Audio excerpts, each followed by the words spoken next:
think I might have to come up with some sort of spooky music or something for this. I don't know how to intro shows these days. Maybe this is actually a good time to be testing the OBS setup that I want to have.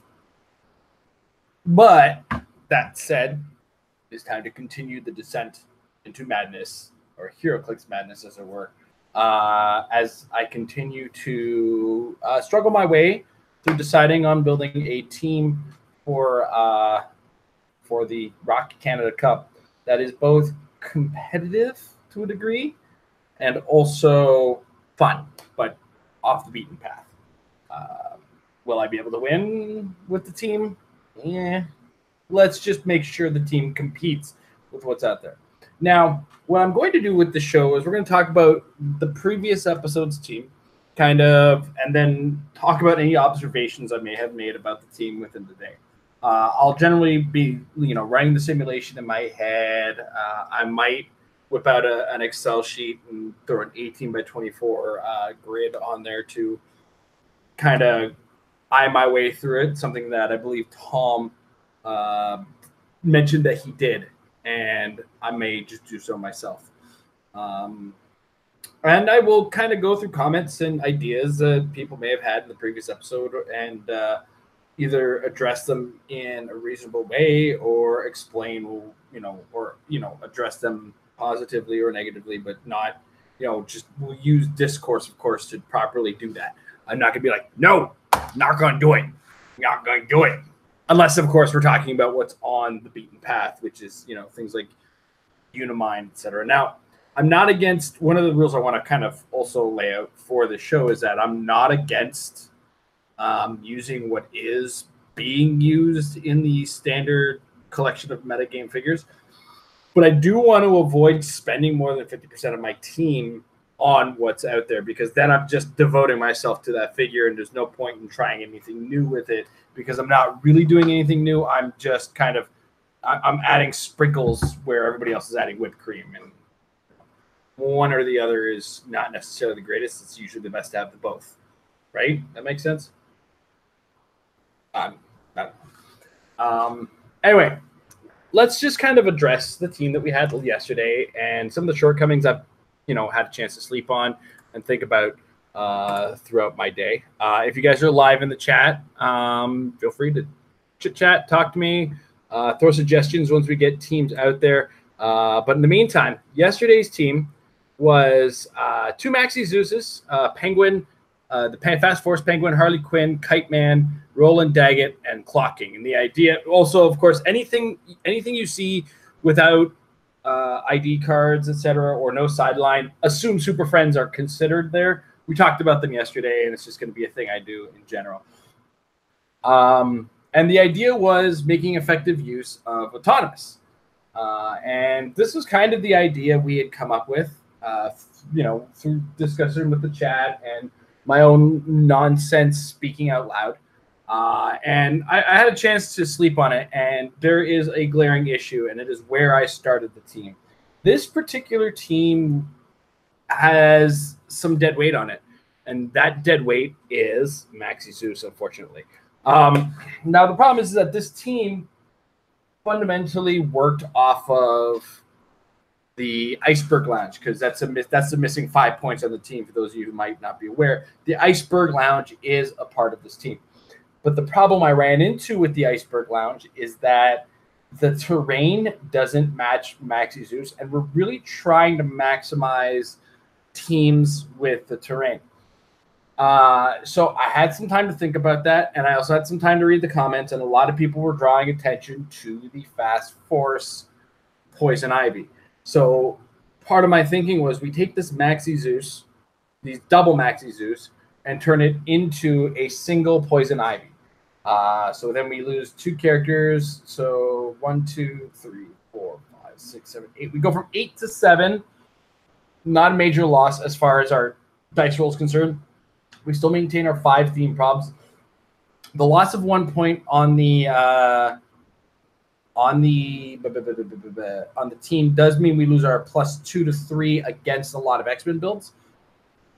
I think we're okay with it. We're kind of 50-50 on that, to be really honest, because we really want the Iceberg Lounge. Anyway, Now, the reason I was initially kind of hesitant on Poison Ivy initially, for one, she's 75 points, and we're making kind of a swarm team, but we're also we're kind of leaning towards what's the word I'm looking for, autonomous as the focus for the team. Because that was the thing. This whole team was based off the idea of autonomous, so we took autonomous and went hog with it. And part of that was the Iceberg Lounge character tokens, the bystanders. Because they're all autonomous, which is super awesome. And upon closer look at the map, the Poison Ivy does have strengths on either side of the map, which is promising. As well, I don't think her creating tokens requires a line of fire, which is equally awesome. I'm gonna double check that to make sure I'm not full of crap though. Generate within 10 squares. Yeah. So there's that. And you can make the biting vines at a maximum of 3. It's free action each turn in order to do so. So you can still be carrying her around with Kite Man. It does open up an additional 5 points on our team if we were to do it, which would be an ID card. Would I go with that direction? Probably. I'd have to readdress, see if there's any other shortcomings that we're coming up with, but I do believe that the Poison Ivy would probably be more ideal than the Maxi Zeus, mostly because if you can really start to get, again, it will depend on the side of the map, actually. Before I talk myself into a corner, we do have to be aware that where Maxi Zeus excelled on the map, Poison Ivy kind of flounders. You see, the hindering terrain on this map is here, on this side, which is where we want to be for the elevated terrain. Not bad. But another thing to address is the elevated terrain on the Iceberg is actually terrible for Maxi Zeus anyway, because it's also got a ton of blocking on it. It's hard to see it, but there's a big old piece of blocking. You can't place any of his harpies on this. It's worthless to him. So actually, Maxi Zeus would require power actions and is generally worthless on this map. It's an observation I failed to make. But, okay, going back to my point. Poison Ivy only has here really to use on this side, these 2 tables, which means we need to be here. Now, I don't believe they need to be printed squares of hindering terrain. So what we could be doing with Poison Ivy is using Smoke Cloud to drop the vines. So that would be what we'd have to do on this one. But her Smoke Cloud is a power action, so we have to be aware of that. Of course, we could also use that Smoke Cloud to pump up her defense. So not a bad choice. It does raise our cost of entry on this team a little bit because a fast force character requires purchase of an entire fast force. Where we had the 2 Maxi Zeuses, which were uncommons. And if you could buy them on the singles market, probably maxi out at about $2. So I was trying to kind of cost manage a little bit too, just to help people out on that one. And that would kind of be another direction I would go with that team. And I want to thank a couple people, some of the people in the chat and some people in the comments after the fact kind of pointed that out to me, and I missed out on it. And part of it was that I didn't want to do I try not to do research on the run on this. I do have to kind of look at things and just kind of take them in to really appreciate them sometimes. The only problem I will say I have with the vines, they flurry, which is fantastic. And Poison Ivy does start with Empower. Let's take a look at her dial just so we get a good feel for the old lady. So she starts with Sidestep, Persistent Strike, Mastermind, and goes to with some Empower, which turns into all blue everything, Mind Control, Incapacitate, and Barrier. Good collection of powers. And then it goes all black at the end with Stealth, Steal Energy, Regeneration, and Outwit. So not too terrible. Still falls under our Gotham City Underworld thing.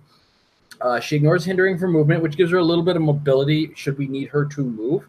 And she's got a traded Smoke Cloud, but it is not free action Smoke Cloud, but she does get extra defense for being near hindering.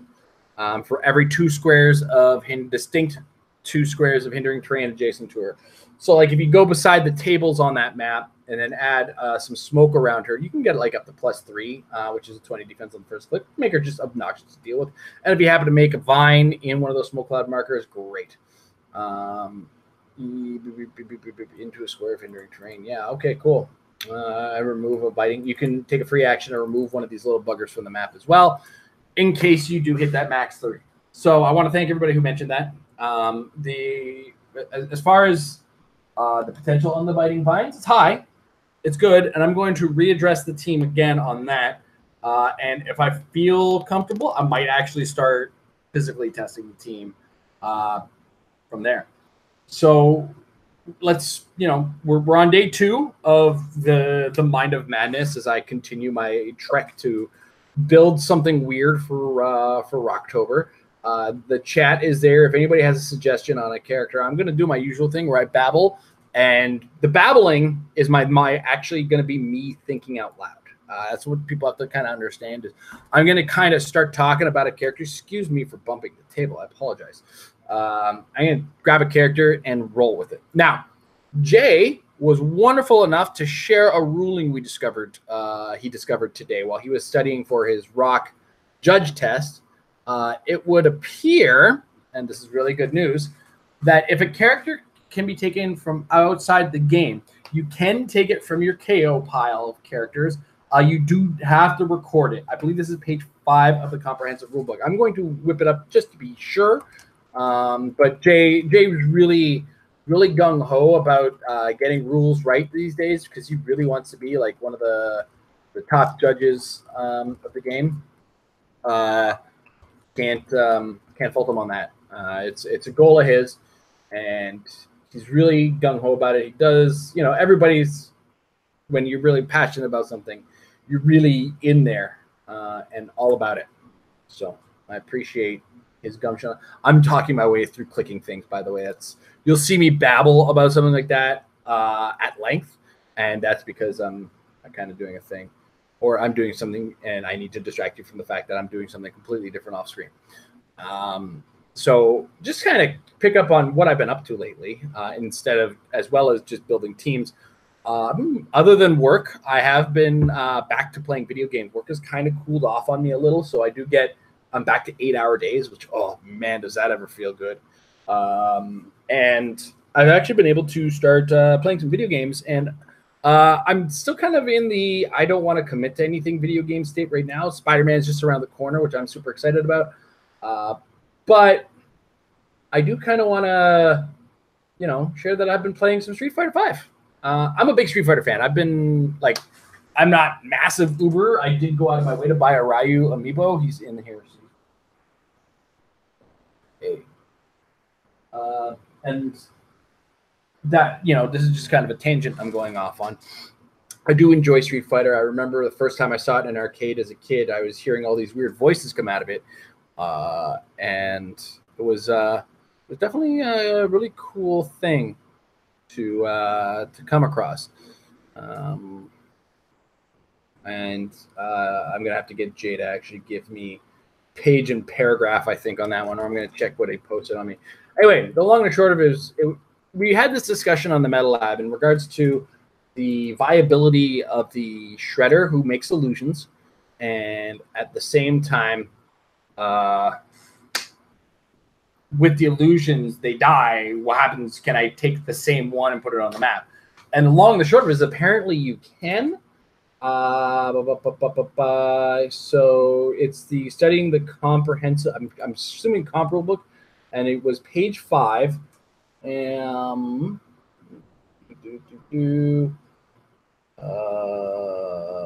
does he mean page 5 or check part 5? Part 5, structure of a turn, clear phase, several rules when nothing is resolving after resolutions. Modify, J. And did you mean page 5 of the comprehensive? This is part of the process, too. I have to talk to Jay sometimes about things, or talk to other people about things. Rule book.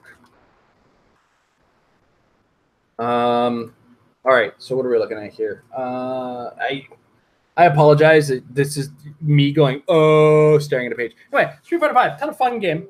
I've been enjoying myself with it a lot.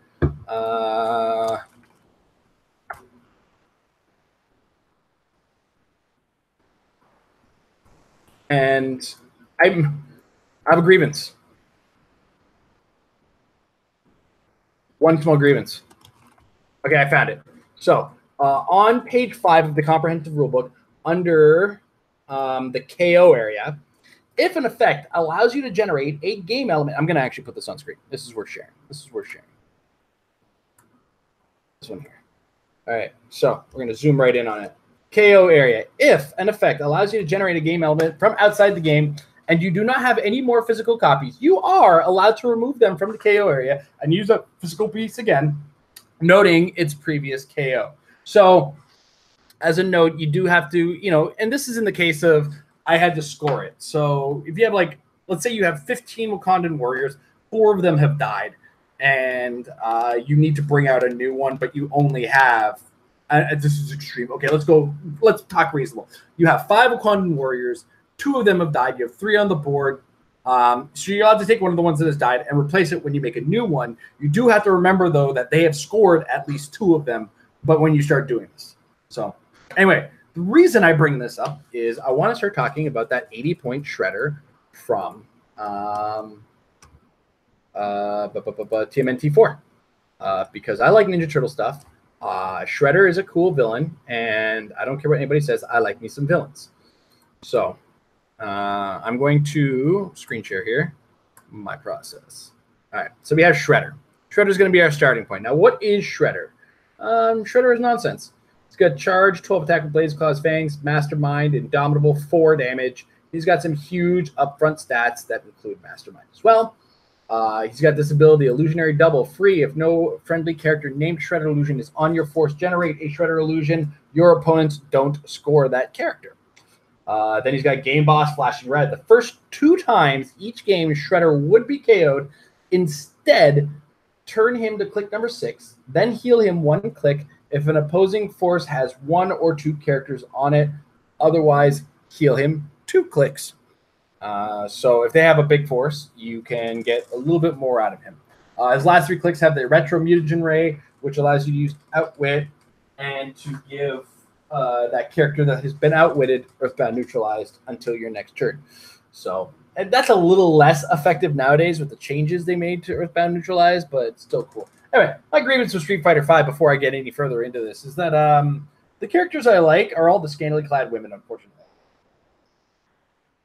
I like Laura. She's a jiu-jitsu fighter, and I like me some MMA stuff. And I like her style. Jiu-jitsu is 1 step away from wrestling. I'm going to add the Shredder Illusion to add my 20 points for the illusionary double trade. And we're going to talk about the Shredder Illusion in a second. And Armika, who's got the boob window courtesy of Power Woman. And I like the characters a lot, but it's just a shame that I've now got to deal with the stigma of I'm using the boob characters. Anyway, so Shredder Illusion. Temporary Shredder Illusion is his trait. Now, if you look at it, he's charged blades with 1 damage with exploit weakness. The idea is you kind of want to tickle this guy. Bring him out with your Shredder. If you don't have one out, charge blades and see what happens from there. He does have shape change on all 3 of his clicks, and then his later 2 clicks have sidestep with 2 damage, a little bit more damage than the first one, but still fairly reasonable levels of damage to say the least. And his keywords won't matter because we're paying 20 points on the Shredder in order to bring him in. And then for all characters with this trait, this is temporary Shredder Illusion. For all characters with this trait, whenever a friendly character within 6 squares named Shredder would take damage, you may reduce that damage by 1 in addition to any other effects that reduce damage. If you do, after resolution, deal 1 unavoidable damage to a friendly character named Shredder Illusion. So you have 2 options with this. You can keep the Shredder Illusion close to Mastermind 2. Not a bad solution. Or you can just use him to give extra damage reduction on the Shredder, assuming he can't Mastermind damage. There is a couple clicks, like we said, that don't have that. Not an overall bad thing. So let's look at the Shredder and what keywords he has, because we do know we have to build theme teams to a certain degree. He's got Foot Clan, Martial Artist, Mystical, Ruler, and TMNT Villain. Hold on. Did you say, yes, I did say it. Did you say Ruler, Jason? I did. Do you know who else is a ruler? Took too long. Black Panther. So, we talked about the Black Panther in this. In the case of the super rare Avengers Defenders War. Now, this machine is probably going to be a little bit more pricey than our others. This guy also has Mastermind, oddly enough. He also has Leadership, which is great for a team that kind of builds on. All right, let's not lie, guys. I have a confession to make. I don't know if you guys noticed. I like to make characters that make more characters. That's my confession. That's my confession to make.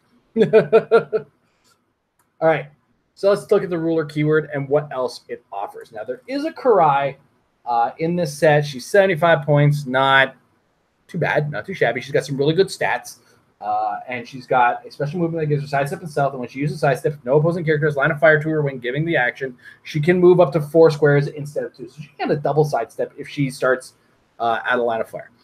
We have the Keeper, who I've seen in action, and I feel like more effective use of his barrier would have been more of a nightmare to me. There's Khan from Star Trek. There's, of course, the Shredder clone. I almost can hear the screams of people saying, don't use him. There's a bunch of stuff from The Hobbit, Lord of the Rings stuff. I'm just kind of getting out of the... Yep. All right. So next we move to... All right. You know what? This is the problem with trying to use the clicking on it. That's Golden Age. And I have to use Modern Age in this case. So let's kind of look at Ruler in the Modern Age. All right. So we talked about... Now, we didn't talk about Cyber Shredder. Nope. Sorry, this is Black and White Shredder. I like this. I like this model. I just don't like this figure. And we've already discussed it. We're probably looking at this Shredder as our... this is not the right Shredder. Hold on. This is the Shredder that we're using. Duh. Jason, get your life together. Woof. All right. So we move our way down. Spoiler alert, Ronald. That's right, guys. I don't know if you caught his thing, but I'm going to say it now. There is a Civil War character who has... yes, that's right. I'm considering... So apparently he does not. No, there he is. Namor. He's 110 points, so he would make up the rest of our team. And he's cool. I don't like his points in this case. I don't feel like he's adding enough to the team with what he does on his own. Okay, so let's do the outdoor argument here. A Black Panther is 65 points, adds leadership and dudes, and he doesn't take up much of the team. Shredder is 80 points plus 20, so 100 points. He adds. We're going to be making him a range attacker in a second. That is kind of a thing I wanted to point out. Is this guy is going to have 4 range with range combat expert very soon. So spoiler alert on that one. Plus he also makes a Shredder illusion, which is pretty good, pretty darn gnarly. He's just a pain in the butt to get your hands on. Like every time I've wanted to use Namor, he hasn't really done it for me. I'm not going to take him off the table yet, but I do want to look at what else the keyword has, because another major problem we do have to deal with is that we're using a generic keyword, so we need prop. And right now, I have Shredder, Shredder Illusion, and Black Panther. If I add Namor, I go up to 285 points. I have 15 points in Ruler with which to find probability control. Doesn't really work out for me. So, unfortunately, I like the idea of Civil War Namor. I am not going to be including that. But yes, Fuzzy Wumple is right. I am adding Scarface to the team because I want to give this. I want to give Jay the satisfaction of saying I'm going to make this guy with range combat expert.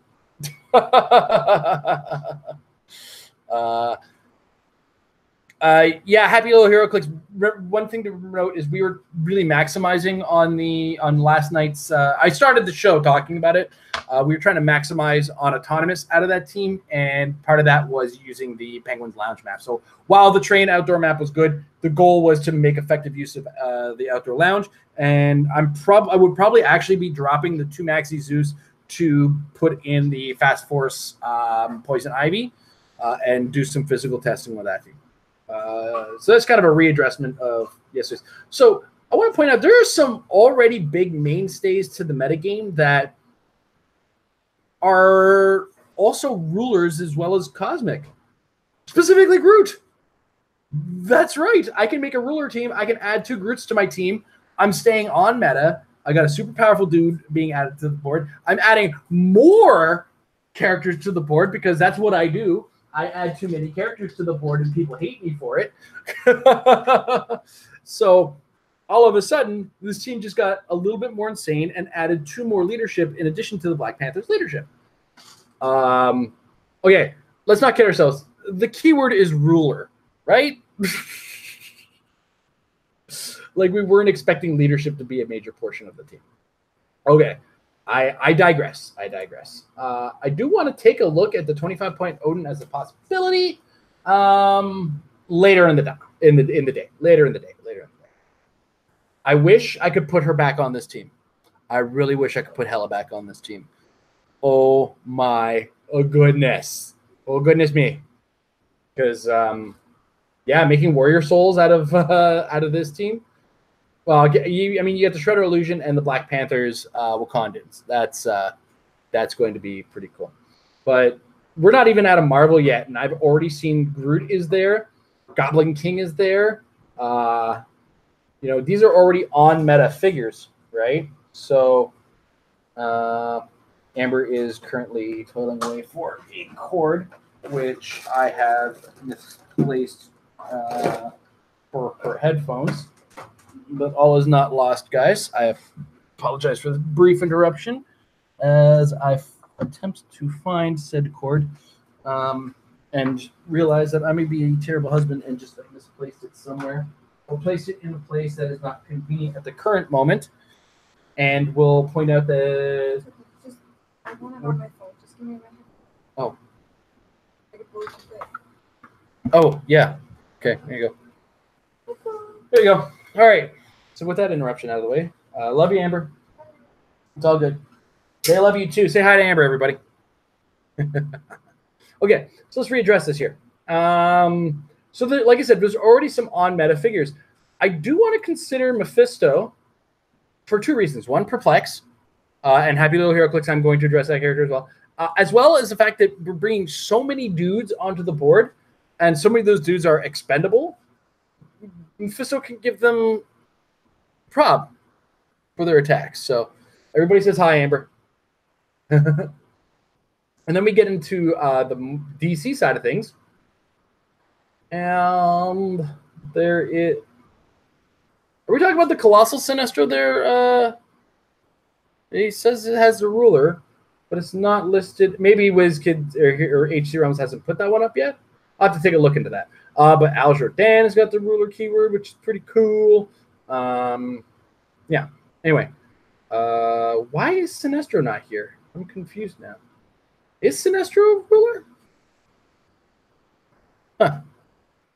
Anyway, we have 95 points left if we're going with the direction that I'm kind of pointing us in right now. And if I continue to point us in this direction, we're going to be flying off of this cliff. I want to put Dormammu on notice that I'm considering him. His Colossal Retaliation is fairly cool. And the character, this guy ignores Shape Change, Super Senses, and Mystic Steam ability. Each hit character is dealt 2 penetrating damage instead of normal damage, and he hits all their characters within 2 squares. Within 2 squares. So it's kind of a big old orb of death. So I want to consider him as well. But if I do that, and I do the Mephisto, where are you, Mephisto? Look, there's so many. Look at this. I can still go with Surtur. You know what? The heck with Dormammu. Let's go with Surtur. Wrong Surtur. Let's play the game here properly, Jason. 25, and then if I go with Mephisto puts me at 275. So I have 25 more points to work with on this team. Now I have 1 Perplex. Is that enough? No. And we also have to consider the fact that I have considered the idea of the Scarface object, which I believe is 10 points. Let's double check that. Because I do believe, is it actually in here? The ventriloquist Scarface object is going to be like somewhere down here if it's anywhere, right? No. Okay, what's 10 points, guys? Quick. Let's add 2 pseudo henchmen just to see what our points look like. So we have 15 points with which to work, and we're trying to get Perplex because Surtur great, extra damage on Surtur better, because I always want to address Surtur as a Unimind answer.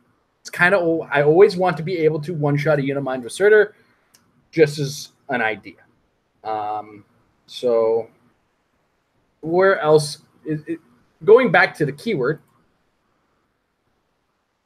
we go Modern Age and keyword ruler.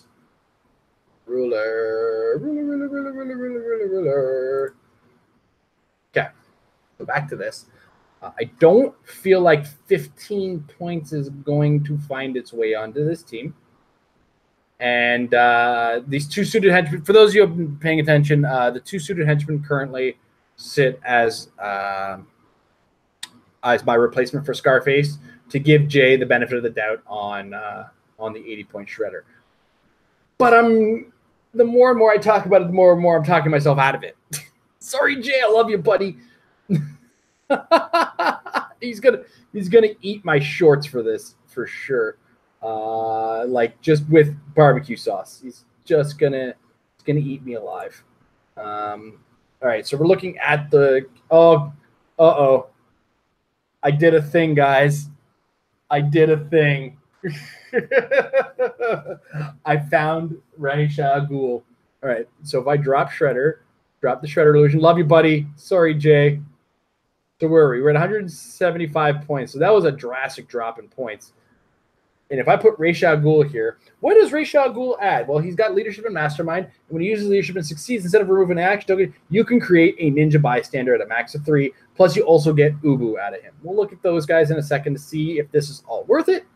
I wish this Lex Luthor had a lower point option. So. Without win perplexing leadership as well.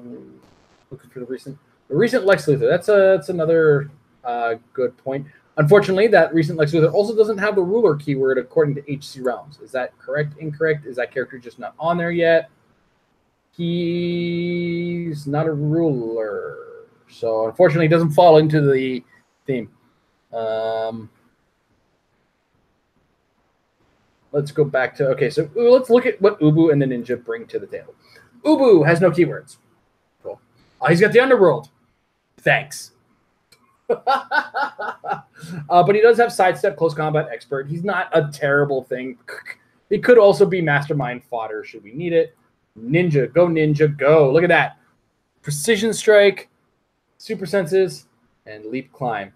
The only shame is that this Ninja here breaks a keyword team, because I would happily throw him on to give those little ninjas Blaze Claws Fangs.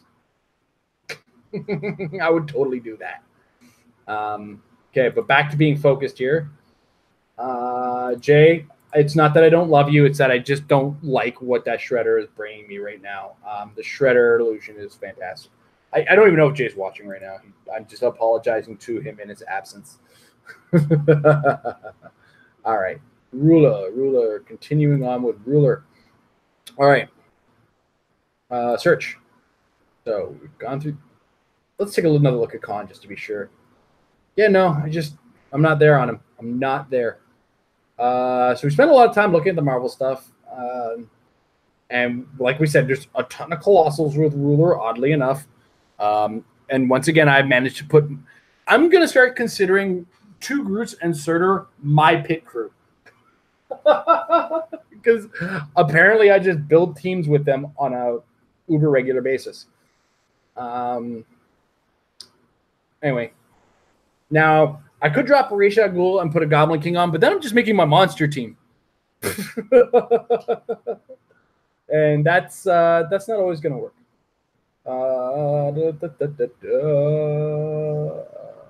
I hum to myself while I do this sometimes, just in order to kind of get myself on the page. Oh, Cobra, you're 10 points too many, but you don't bring anything anyway. We're trying to maintain that. Either bring a bunch of stuff to the board or make my board better. Make my board better would be ideal. Because right now, the Groots are cool in as far as they're bringing in the Walking Woods, and they're also adding leadership. Mephisto is adding probability control to them, which is important. Black Panther is bringing more dudes onto the board, and Ra's al Ghul is adding even more. Ra's al Ghul, though, does add to that problem of we need to be hitting leadership with that, and I've already got that with Black Panther. I'd prefer, but before I start talking myself out of it, Groot is getting me for sure, and then the other two are getting me more occasionally, so I can't talk myself out of it. We discussed Civil War Namor earlier. He's a little too big to make up the team, because we do have to maintain kill the opponent too. And Namor his dudes are cool. He is cool. I've looked at him. I just don't feel like he's going to fit the team. He's too much of the team, and we've already just dumped Shredder. So what is it? Have you seen the other monster teams? Basically yours, but instead of Carnage, one uses Entity or Eternity, I'm guessing, and the other uses two Giganto and Namors. I haven't seen them. I don't know how they function. I mean, all right, people keep enforcing your Eternity on me, and I don't like to listen to people, so that's probably why I haven't looked at him at all. But let's look at Eternity and what the hell of this. Okay, so we got a 5-click dial with Power Cosmic. He's a cosmic entity, so he can't be the target of an attack with more than one target. When another friendly character that isn't a bystander would be KO'd, once per turn you may roll d6. On a 6, turn that character as last non-KO click instead. When Eternity is KO'd, this effect continues for the rest of the game. So that's his abstract ability. Then everywhere at once, during force construction, Eternity gains all keywords from all the characters starting on your starting force.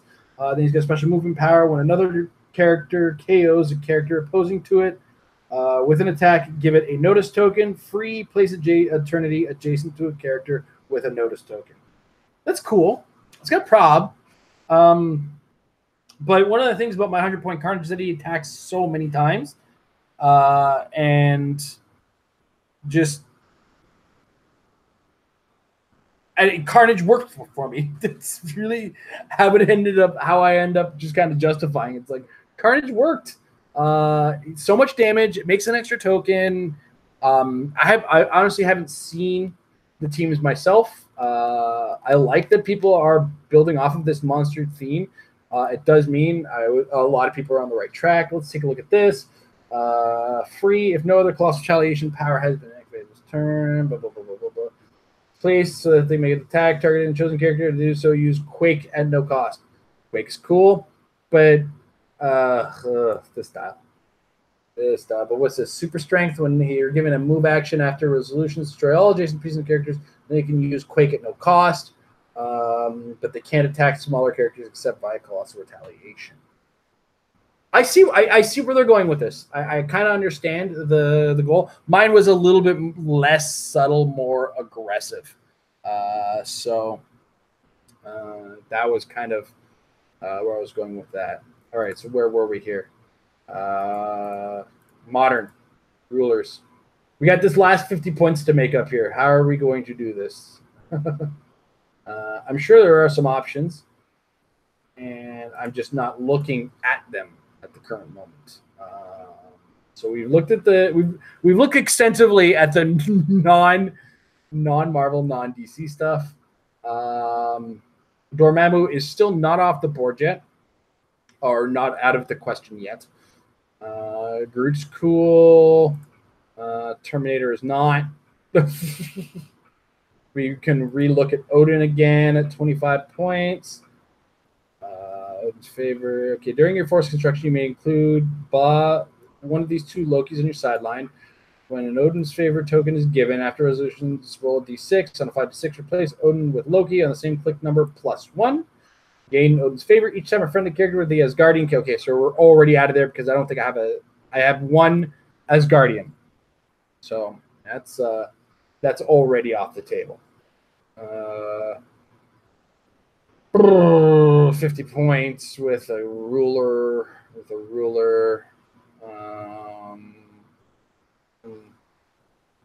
I wish there was a 50-point dial on this one. Is there a 50-point Namor by any chance? No. Why is Avengers away? Why is the dude and Namor not there? 10 suited henchmen. I love your idea there. I don't think I have 10. Why are there guys without ruler? I want guys with ruler that make suited henchmen. I don't have a Starro right now, so unfortunately that's going to have to be off the table. Where else are we here? Do I have to actually go to ID cards and extra elements in order to make this team work? I don't want to do that, but I might have to do it.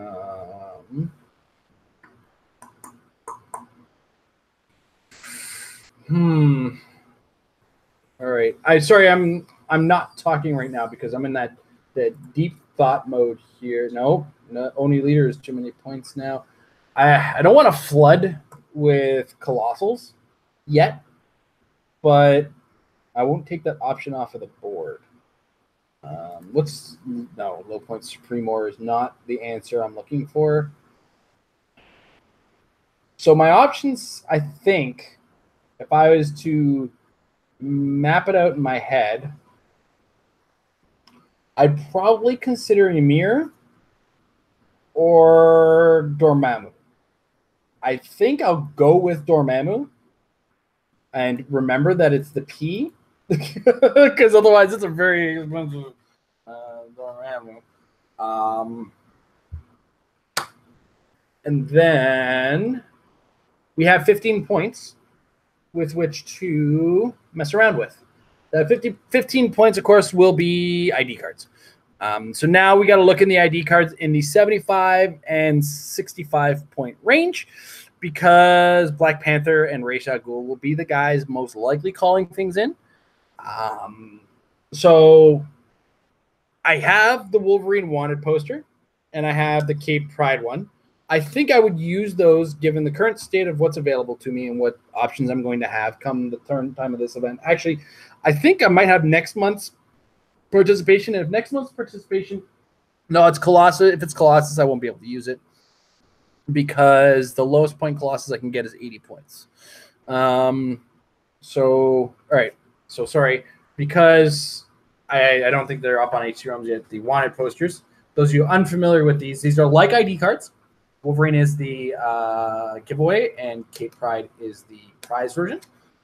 They are like ID cards and can be used as such, but also when their characters are hit, they go away when they're hit. So they're less of a liability as far as scoring points on them. So I'm actually kind of cool with that, to say the least.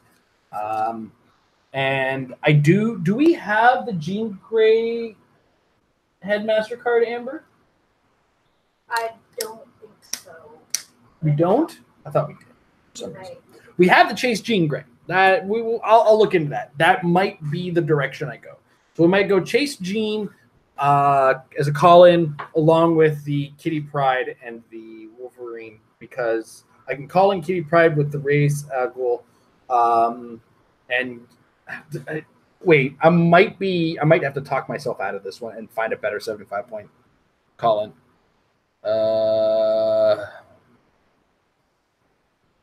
Yeah. Well, we'll look into that. You know what? No, Professor X. Who am I kidding? We're making characters, guys. Come on, Jason. For making characters, I'm Professor X Broodexing because I don't have a Prime on my team right now. Broodex it is. Broodex. Okay, so that would be kind of so. If I was to let's actually put it on the board here so that we understand what's going on and we see what I'm doing. And I'm just gonna put. You're looking at my face right now, not at the thing. There we go. So if I was to actually put it on here, we put Wolverine, Jean Grey, and the Professor X is a con one.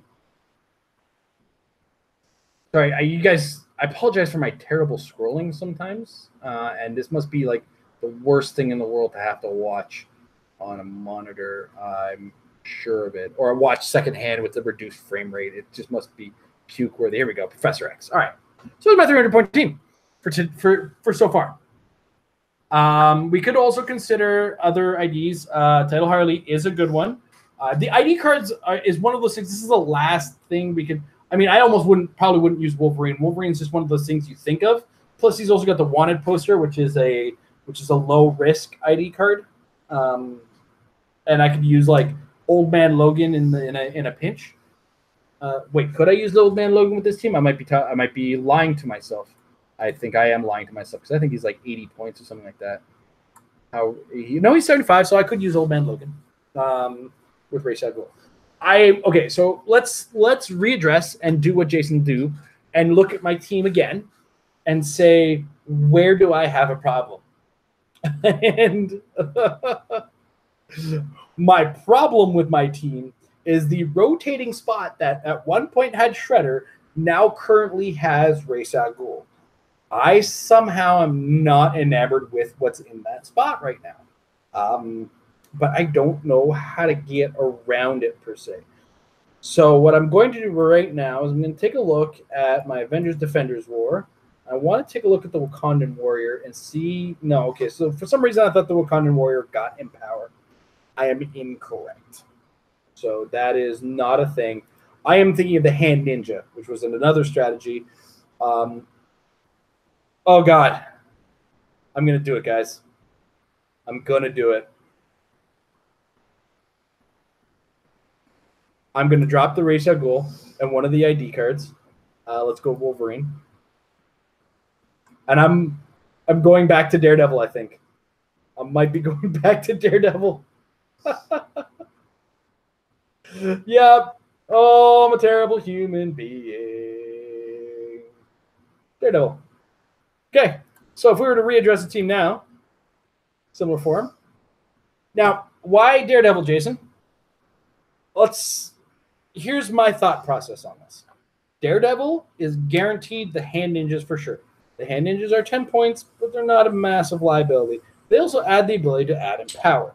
I'm using Mephisto. I'm using Groot. My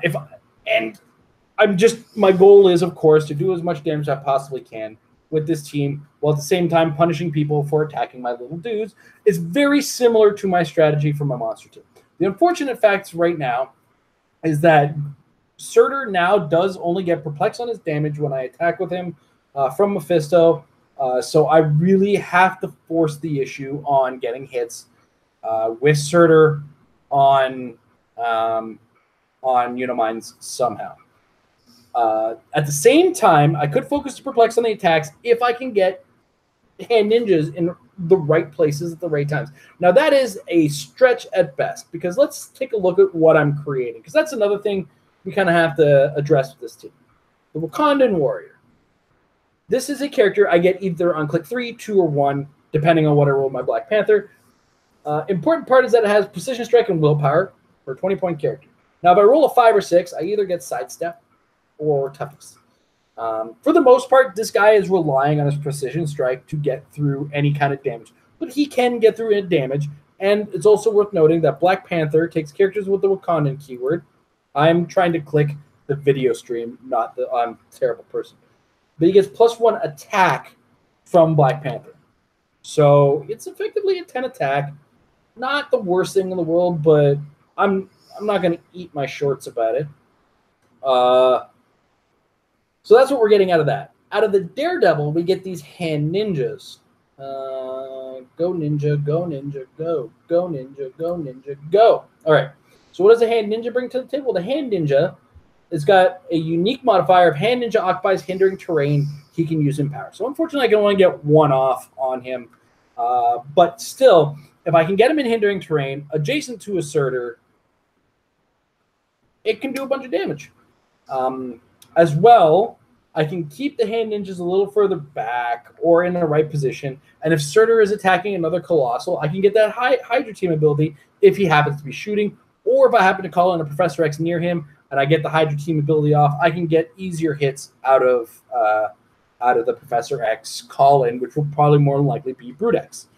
And just generally, this team does what I want a team that makes bystanders to do. It sits back, it fills the board with things, and watches my opponents struggle their way forward across the board. Yes, you're right. I have no soul, and I'm a terrible human being, folks. So if I was to readdress this team, would I still keep Jean Grey? Probably not. Jean Grey is still one I'm iffy on, and I do see a suggestion on the title Harley. And yes, the title Harley is a great call-on character because it does affect a certain number of teams on the metagame, because there are a lot of teams that are bunching up. Now, this is a team that has a 1, 2, let's do the count here. 1, 2, 3, 4, 5, 6, 7 character.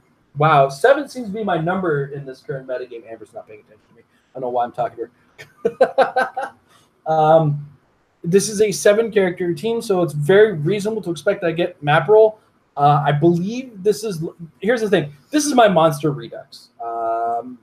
So without sugarcoating it, this is monster version 2.0 that really, really maximizes on the number of characters I'm making with it, to the point where it might actually be unmanageable at times. So that is going to be a concern, of course, that I have for this team is, am I mentally going to be able to manage the numbers that this team is creating? The group Walking Woods are probably going to be sidestepping their way up the map. And I could end up seeing myself taking alternating turns with the Groots and any other further characters that get made with this team. Where it differs from the monster team is right now it's the same number of Colossals. So I fill the same starting areas, but because the original team fills the underground cavern. This one also fills the starting area of the underground cavern because there are 4 Colossals. 4 Colossals will fill up the underground cavern. So this is you know what? This is a fun team. This is a Jason team. This is an absolute Jason team. Because now the other thing too is, what is my super friend count? Okay, so my super friend count, we go back to this. If I drop this and I go with the okay, so let's assume Jean Grey is the Harley Quinn ID card, which I do have. That's definitely going to be title Harley. No ifs, ands, or buts about it as a caller. Mostly because of the energy explosion, or if need be, the super cool perplex. Professor X will be both, so that's 3 slots filled in my sideline. So then I have 6 slots available for Super Friends. Now this becomes a little bit more of a different choice in the matter. I'm still getting a lot of attacks. I'm not as autonomous as the original team that we had yesterday is. So I'm not getting off as many attacks in a single turn, but I'm still very likely to bring out some Super Friends. Now, there is the must-have 3 or 4 of Firestorm, Wonder Woman, Green Lantern, Flash. I think those 4 are just going to be must-haves. So I need to add 2 more. I feel like Batman would be a reasonable choice because he brings out wit to the table, and that could go a long way towards my team. Of course, Wonder Woman is leadership in a pinch, though I do have leadership in the form of Black Panther, the Groots. I don't think Daredevil actually has leadership. He does have leadership, my God. Also worth noting, the Daredevil's ability to bring out guys is a power action, but it's a free action if somebody has killed one of my hand ninjas. So that's cool. Worth noting. I think, and yes, Happy Little Heroclix, I was about to go there. I think Superman is actually the ideal choice on this because let's go and look at him, because yesterday he wasn't ideal for the team that we were building. I think this time he is a little bit more ideal because Superman. For one, I wouldn't mind some range to deal with the stealth. He does have a 6 range. but he's also got the ability to blow through some blocking terrain. Now, granted, my team, yeah. Anyway, so I think Superman would make the cut in this case. So I've got the four I said must have the Superman and the Batman, because Batman adds the win. Fuzzy Wumple, to refresh your memory, you are allowed 3 sideline characters per 100 points. And it's a hard maximum of 15, I think it is. So in a 300-point game, you're allowed 9 characters on your sideline.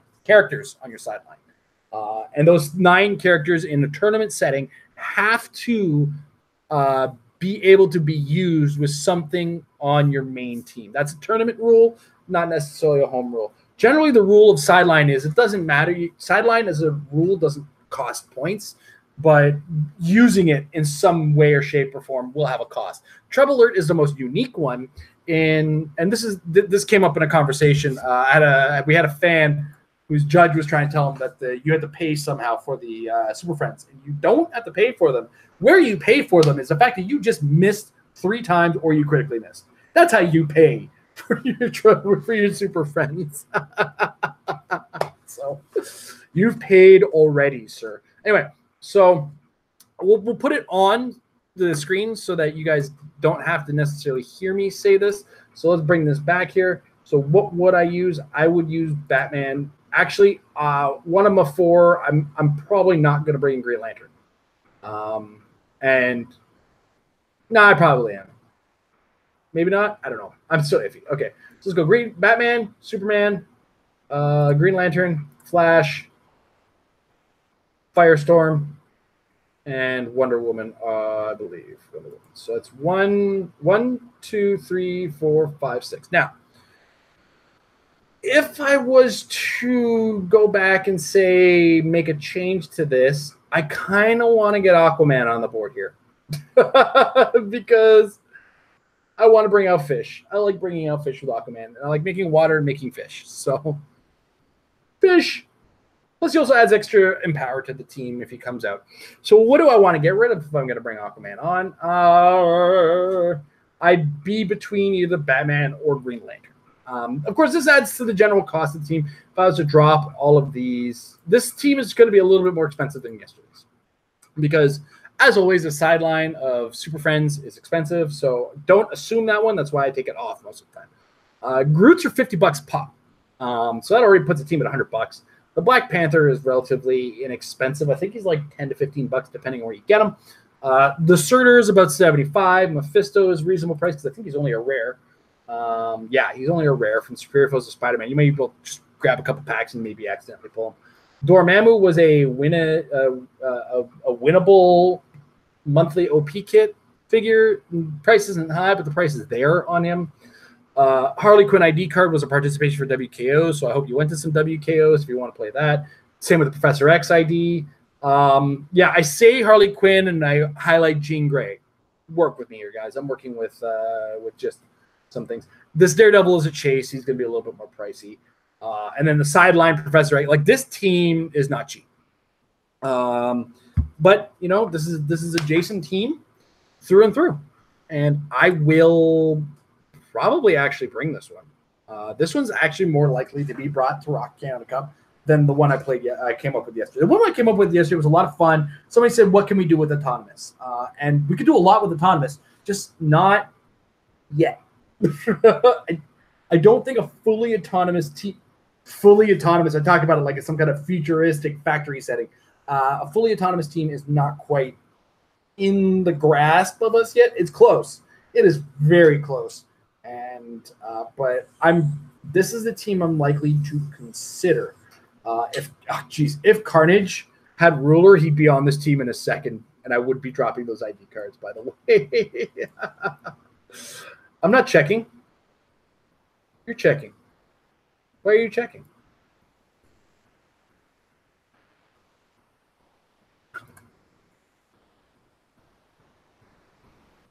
I think Carnage only has maximum Carnage in Monster. Yeah, okay. Happy little Heroclix. I did at one point have the Unplugged Shredder and the Shredder Illusion on this team. I'm not going to lie. The problem is that the Groot, you want me to drop the Groot and the Daredevil, but I feel like I prefer the Flood for myself. Okay, it's real talk time for a second. I am incapable of managing small numbers. It is an incapability of my own. I have in the past, I think, always had a penchant or a reputation for teams that are bigger than the norm. My first trip to Canadian Nationals, my off-the-wall team, I think, had 6 characters on it, 6 or 7 characters, with a sizable sideline. I was early to the game on the sideline.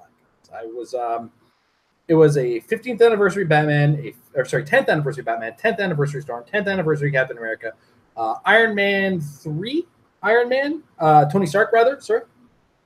Split Lip, Bystander, I think it was a 3-point Bystander. It might have been something else on the team. I don't 100% remember, but also had a Book of the Skulls on it. And of course, every character that could be promoted to for all of my dudes on the board, there was a copy of one of those on the sideline. So the idea, of course, was to drop hammers, collect promotion tokens, and do things. And that worked for me because there was a lot going on. There's a ton of things going on.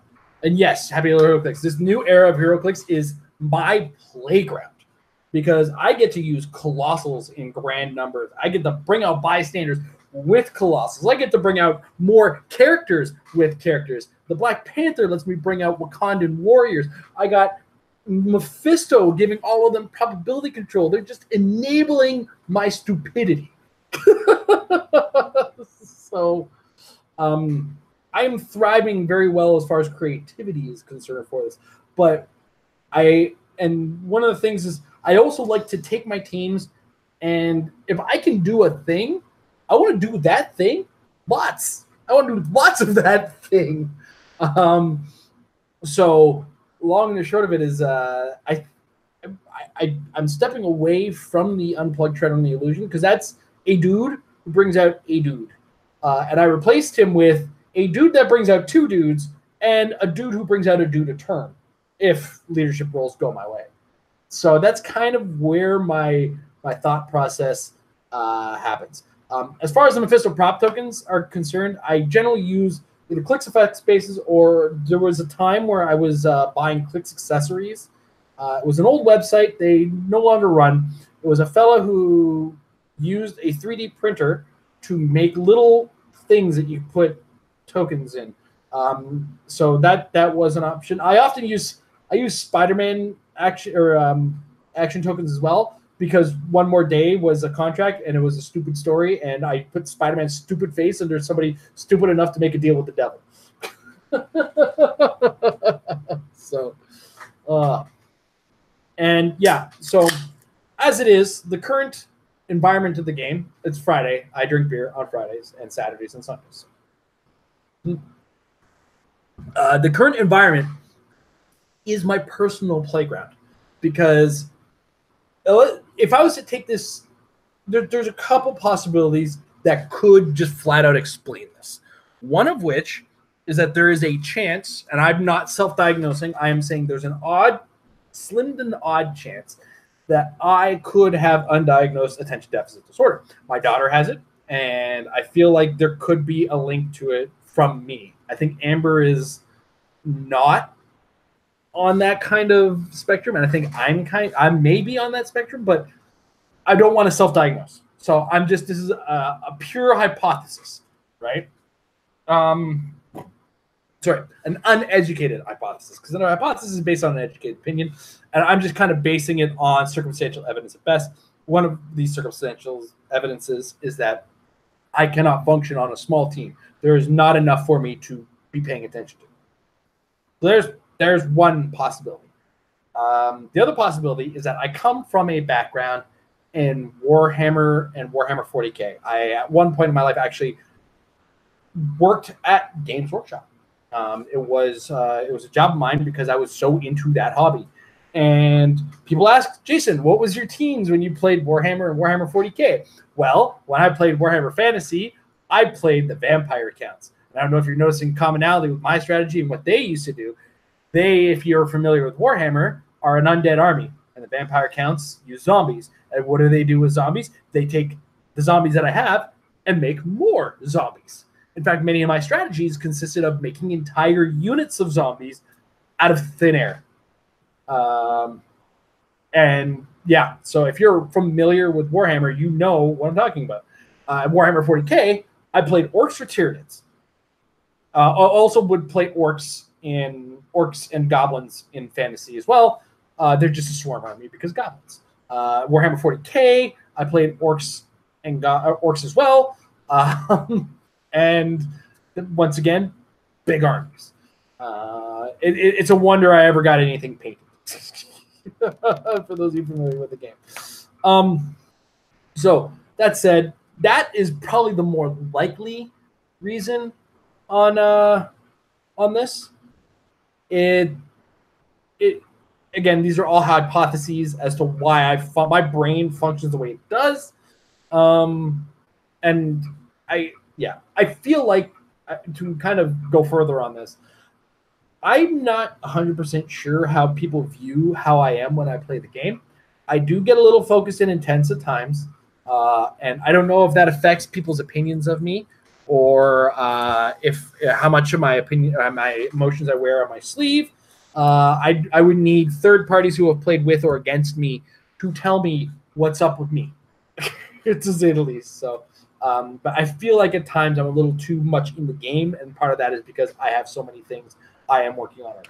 Anyway, but Happy Heroclix, what's your opinion on the line of fire for those non-grid games? I've always struggled with having to use rulers to drop down to eye level from your figures to see if they see an enemy. Kind of liked that, but hated it at the same time. So yes, I'm 50-50 on it. Like, when it comes to the grid system, it was hard to adapt to at first, because I would always go eye level, look through the character. What do I see? Can I see that? And then people will be like, no, there's elevated terrain. It's like, oh yeah, because it's not in a 3D terrain. And that's one of those things. Those games that use non-grid systems rely exclusively on 3D terrain, almost completely.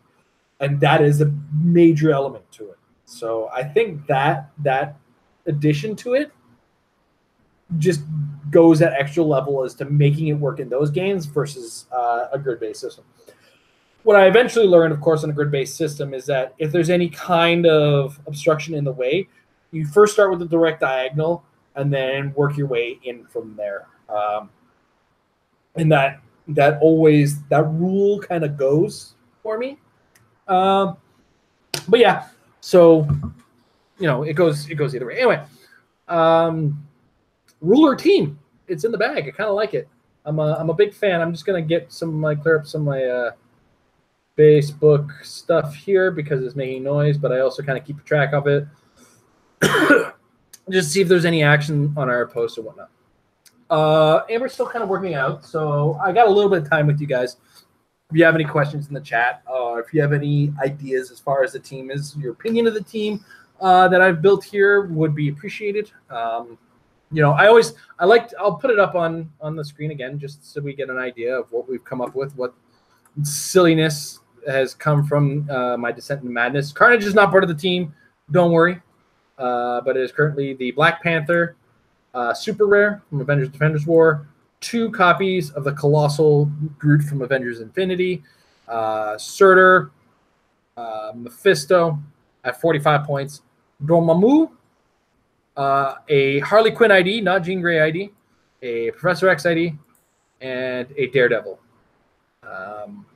So that's kind of the idea I'm going to roll with. I'm going to see. Daredevil has been switched from what's his name, Ra's al Ghul. I may have to take a good solid look at the underground map again to see if I can make effective use of the Daredevil, because there's a downside to the Daredevil's creation of the hand ninjas, and that is that they have to be put in a square of hindering terrain within range of the line of fire of Daredevil. So if I can't actually draw that, that is a concern, because this team is going to need tight quarters, and the underground Underground cave is probably going to be the best option for that. Although it's probably just as easy as break a piece of blocking terrain and go and move on with my life from there. Because there's enough blocking in there to probably just do that. So I'm going to stop worrying about it and just see how it goes. Yeah. So this is the team. This is what today's nonsense. This, like I said, is very likely final form as to what I'm going to be playing at Canadian ROC Canada Cup. I do have to readdress whether or not Dormammu will be part of the team still, because there's a 45-point gap that involves Dormammu, Jean Grey, and Professor X that I think can be worked around as well. But I don't want to commit to changing that just yet. 45 points is a lot to work with in my world, but at the same time, it's a matter of, is Dormammu going to do what I need him to do? And part of what he does do is he ignores shape change and super sense. He's basically the Atom for more points, and with Mystics on him as well. So, it's a hard call here. He's still, again, he's got a lot of the same things as far as the Surtur is concerned. The ability to really just nuke other Colossals. Plus, he's also, I do have to remember and can't forget that his Colossal Retaliation is still kind of on the old school of it, where he targets all opposing characters within, all other characters within 2 squares. So he could be just nuking large groups of dudes to pop off. So something to consider there as well. All right. I think today was a little bit of a short descent into madness. I want to thank everybody in the chat for your input. I always appreciate it. I want to thank anybody who's watching in the archives as well. Do appreciate your support. If you want to support us directly, check us out at patreon.com/Heroclix. Check out our sponsors at majesticccg.com/Apex-Insiders. $3 a month. Get your brain dumps from some more sane people in the realm of Heroclix, and occasional trips into madness from myself. You guys have a wonderful evening. Thank you guys again for joining us live, and thank you guys again for joining us in the archives. Good luck and have a great weekend. I'm just staring at the camera now, I know.